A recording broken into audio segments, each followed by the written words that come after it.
Welcome back to another edition of Truck Call. Don't forget to subscribe to Truck Call, the newsletter on FreightWaves.com if you haven't already. Today, we are bringing back the one and only David Spencer, Vice President of Market Intelligence at Arrive Logistics. Welcome back to the show, David.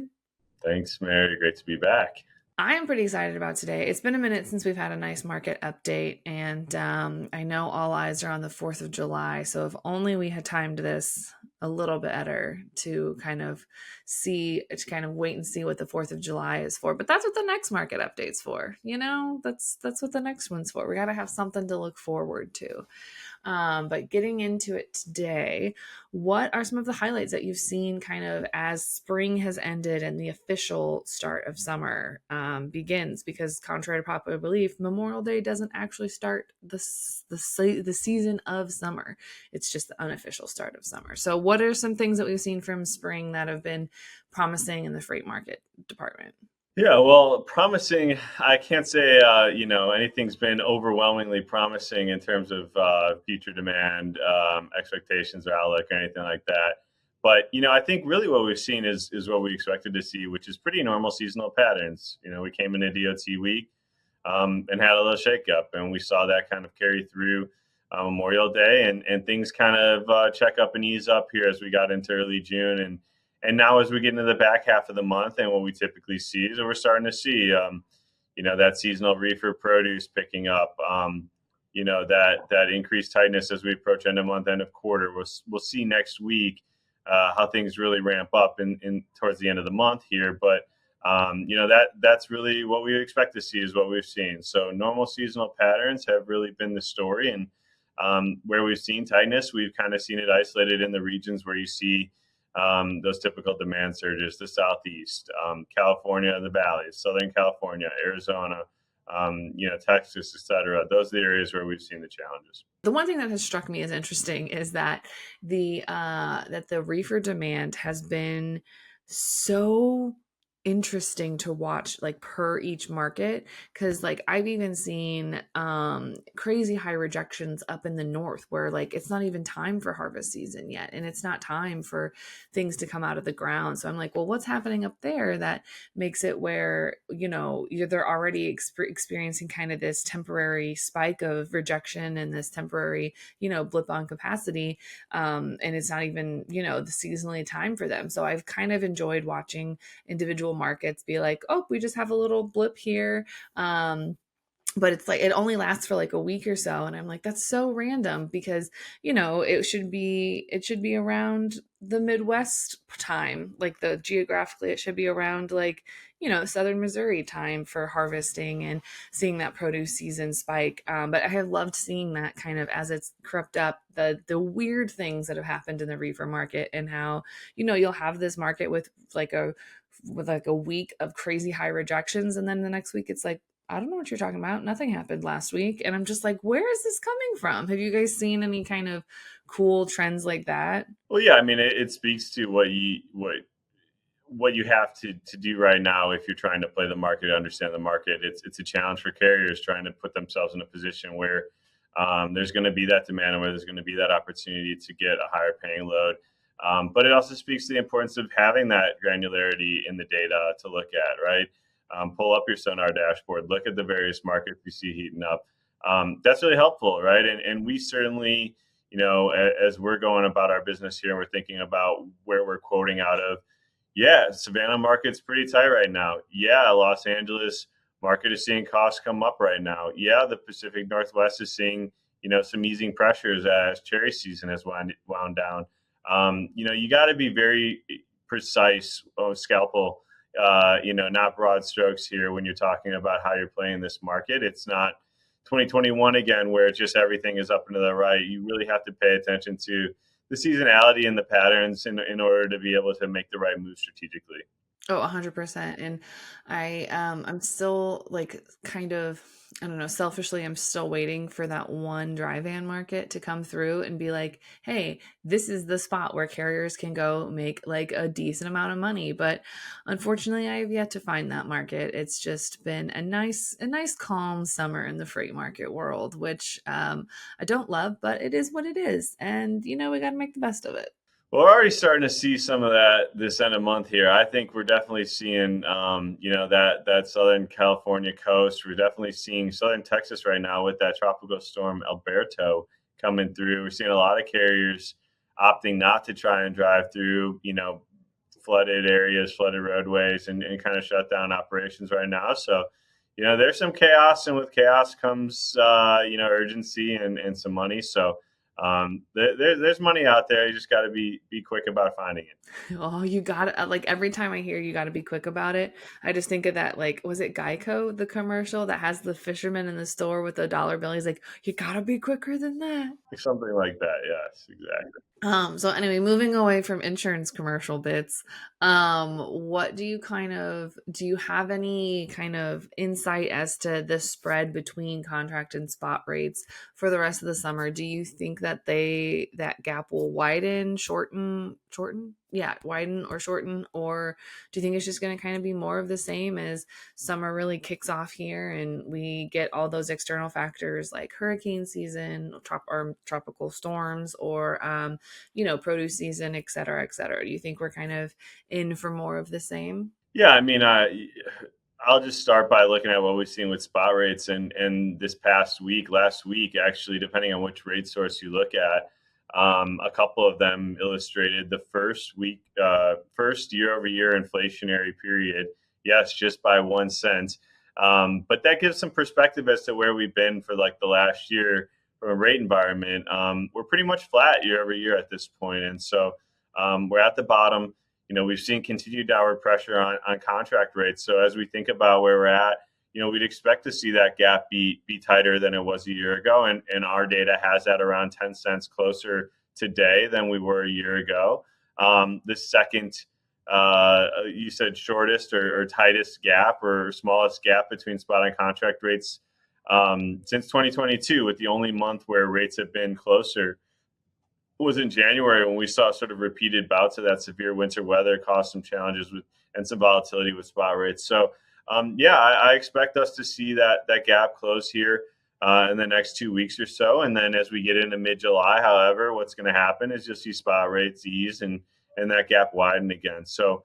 The story with the spot to contract rate spread has really just been a gradual decline on that front, right? So, 10 cents over the course of the year, that's an average of less than a cent a month closing. And we're still in the, upper 30s, 40s in cent gap range. So you're looking at a ways here before we're really in that state where we'd consider the market vulnerable. And that's really, when you could see a 10 to 20 cent increase in spot rates cause some challenges to the contract market. So that's continuing to push our forecast for a disrupted market out.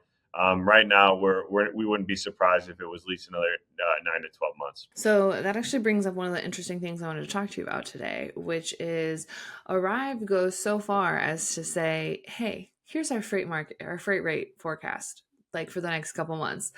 Like you guys put it out there in black, white, and blue because you gotta have a little bit of color. But you guys put it out there for everyone to see. And I personally love the audacity of that. You're just like, we are so confident in what we have that we are putting this out there for everyone. And I mean, we've reviewed it at the beginning of the year, and you guys were pretty spot on. And I mean, even looking back over the past few months, you guys were pretty close to what it is. Like you had the same general trends, you had the same kind of the direction that the market was going to head.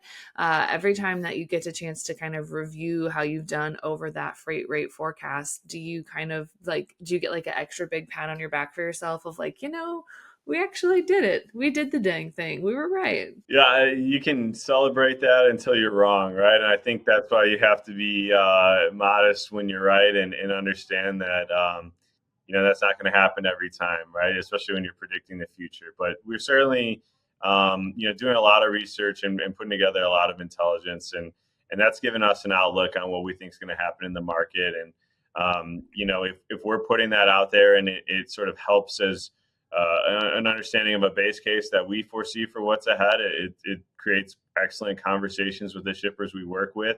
It enables us to have really healthy dialogue around what environment we expect to occur. If they see something different, we talk about that. it's context around the rates we're providing. We're not just, closing our eyes and throwing darts, right? And I think that, that's why we do it, right? And so to be correct, I think that gives us credibility. But right now, it's and even over the last 2 years, it's been, I don't want to say it's been easy to forecast, but it's been much more straightforward, right? On the downside of the cycle, you're going to continue to see things go down, down, down. Unfortunately, what's a lot more difficult to predict is the upcycle, when that's going to occur. And so I think that what we can do is what we're doing, which is speak about it a little bit differently, not speak to it as a precise forecast, but talk about when we think the market is vulnerable to what types of events. And we see right now the market has relatively low vulnerability overall to almost all events. So outside of something major, catastrophic, COVID, Hurricane Harvey, types of events that really caused problems in the past. It's going to take something major right now, and we're not in the business of predicting acts of God like that. I mean, I don't think anyone should be in the business of predicting acts of God like that, because that feels like a very dangerous power to have. And also, if you're right about like another global pandemic coming, then like, do you really want to be right about that? Because that seems like I'm good. That seems like I'm good for that. I'm just gonna let whatever's supposed to happen happen.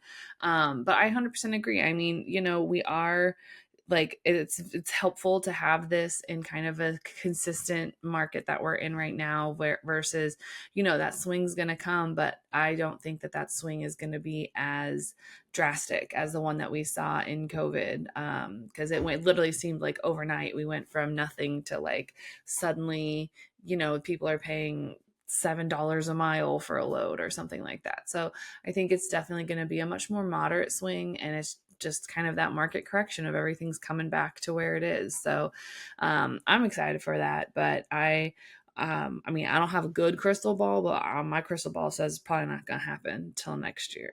But I wouldn't be wrong. I want to be wrong about that. Yeah, the bull run during COVID was incredible. I was just looking at it the other day, and kind of relationship between um, the NTIL, the line haul index you guys have, against tender rejection data, because historically the correlation is so strong. And it popped out to me again, having gone through it. You forget about it, but really from April, May of 2020 through the beginning of 2022, um, rates were up and to the right, and it was crazy. So I agree. I don't think we'll see what we saw during COVID again, but we certainly can go back to a cycle that looked a lot like what we saw in late 17, 18. And there's a lot of comparisons to where we are today to where we were going into that cycle as well. We're just looking for the right catalyst. Exactly. And hopefully that catalyst isn't anything super major like a hurricane that wipes out the southeast or another global pandemic. I'm good on those. Like, I'm super good. I'll just take like, oh, consumers are buying more and that's generating more demand. I'll take that. I'll take that.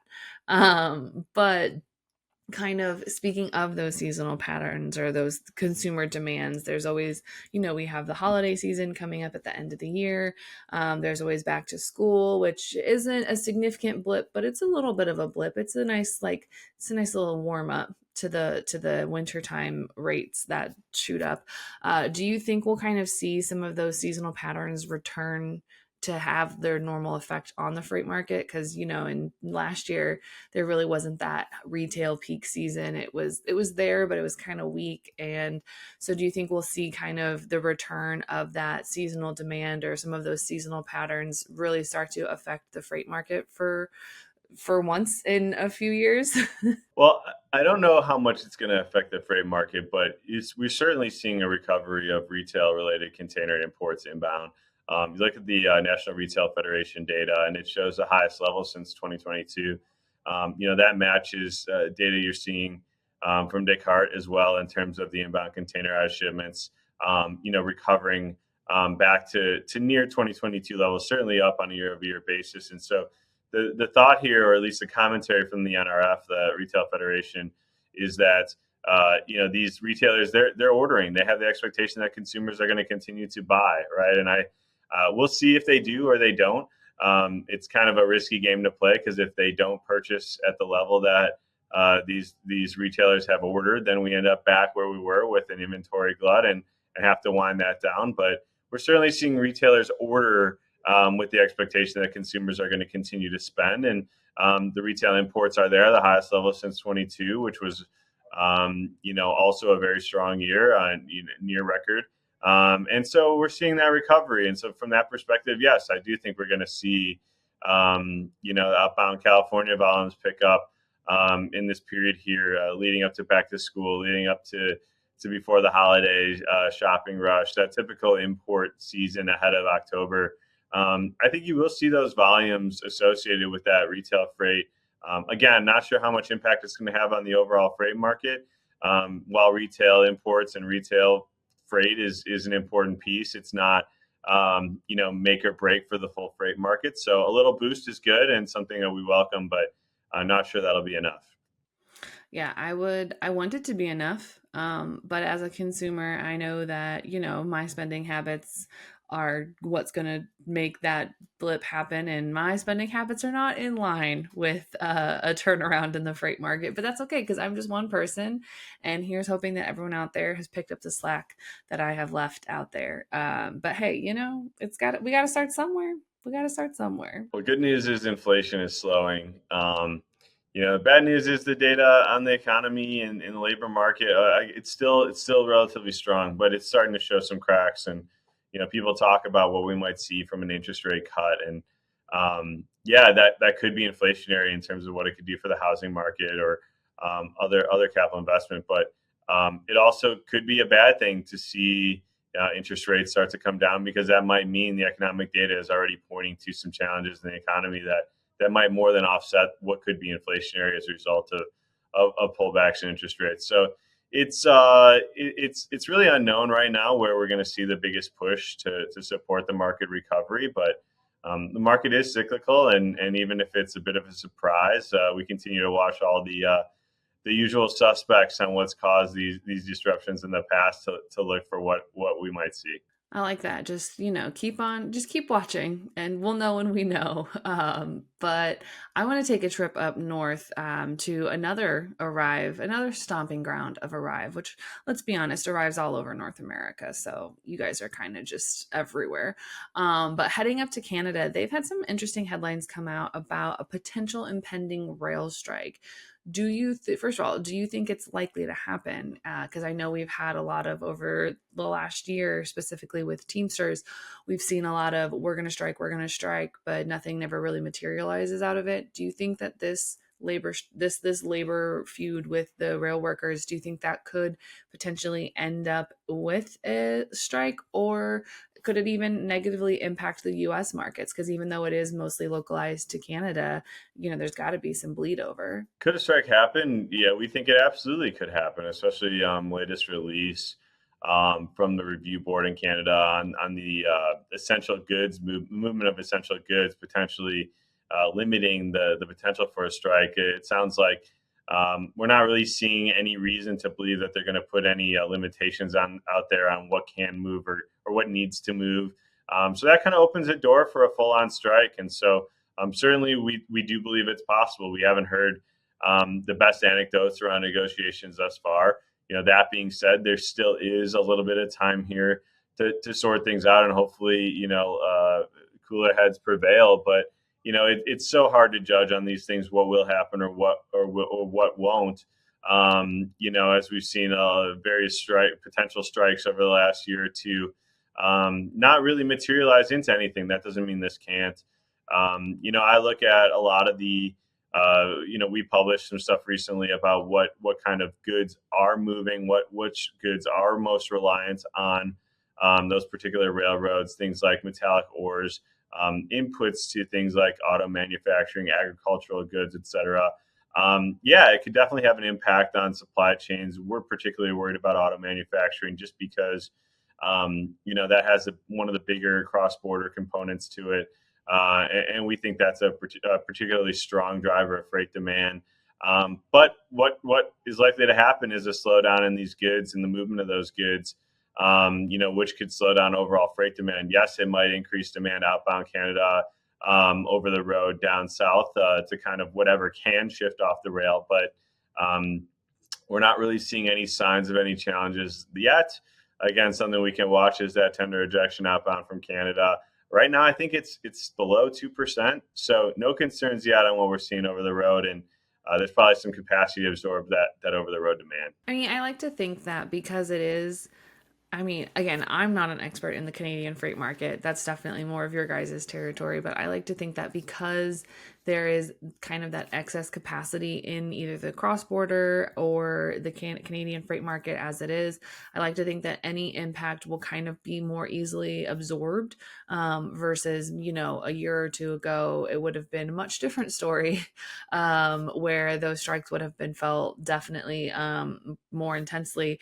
But I obviously, would love there to not be a strike, but it is kind of refreshing to know that should there be one, there won't be there won't necessarily be a huge impact to the rates. We won't cease to get things cross border. We won't cease to have automotive deliveries or automotive part deliveries or anything else.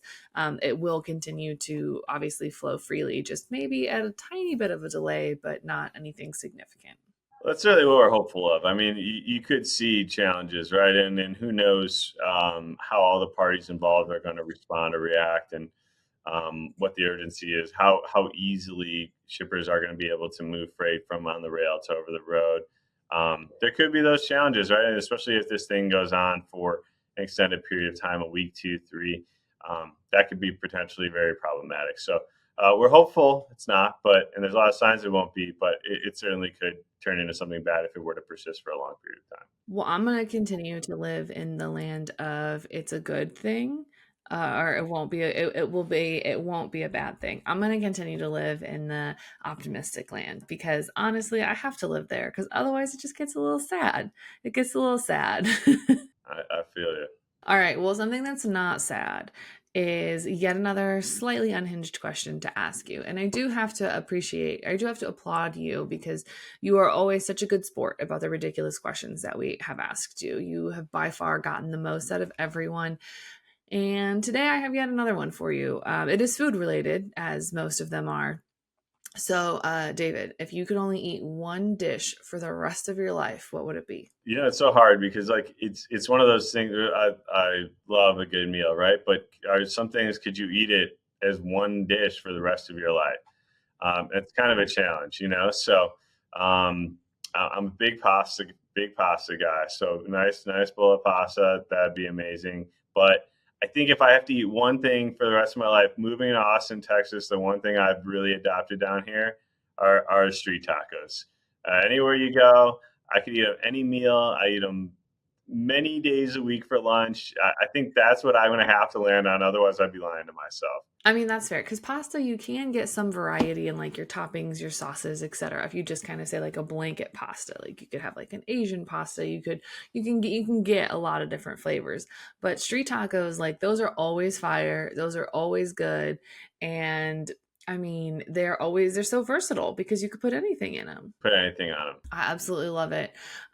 It's also making me incredibly hungry and making me feel like I need to go experience the street tacos that are Austin because I've never had Austin street tacos. So perhaps that has to be added to my to-do list. Just go to Austin, eat street tacos.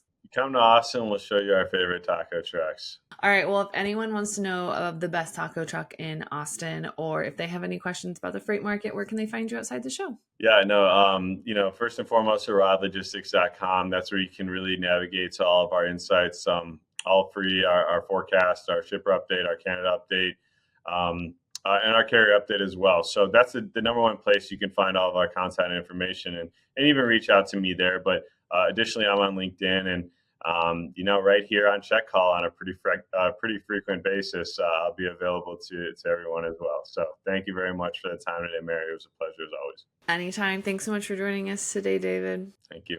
You can find Check Call the podcast anywhere you get your podcasts, like Apple Podcasts and Spotify. Don't forget to check out all the other incredible FreightWaves shows. Don't forget to subscribe to the newsletter on freightwaves.com/checkcall. See you on the internet.